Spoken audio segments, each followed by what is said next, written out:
করা হবে, কিন্তু জেনে রাখো এখানে ওয়াশ করতে আসছে, ঠিক আছে? আয়নাগর না এখানে, হাজিবাদ না এখানে, কোন রাজনীতির আলোচনা এখানে চলবে না। আপনি কি বক্তব্য দিচ্ছেন এখানে? রাজনীতির কোন no no no no, only wash. কোন রাজনীতির বক্তব্য এখানে দেবেন না।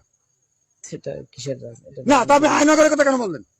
হাজিবাদ কেন বললেন? চিত্রটা তুলে ধরলাম। নো, এটা চিত্র, একটা আমি তো চিত্র বললাম নো। বাংলাদেশের তুলে ধরলাম।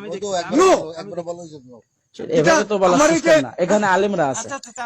যে থাক, আমি আপনাকে নিষেধ করলাম কোন রাজনৈতিক কথা যদি বলতে হয় আপনাকে আমি স্টেজ থেকে এটা নামাবো। কেমন বিষয়? একজন আলেম No, no, বলবে। আপনি তর্ক করেন না, আমার সঙ্গে তর্ক করেন না, আমি তর্ক পছন্দ করি না। আর খতিব সাহেব, আমি ওরকম বক্তব্য শুনলে ওনাকে স্টেজ থেকে আপনি নামায় আনবেন। আচ্ছা আচ্ছা আচ্ছা, বাদ দেন। একজন আলেমের সম্মান আছে। না, তারপরে আমি আমি বলতেছি দেখতেছি, আমার ওয়াজে আমি কোনো দেখতেছি। রাজনৈতিক বক্তব্য চলবে না। আমি দেখতেছি বললাম তো। সরকার ওনার রব করতেন।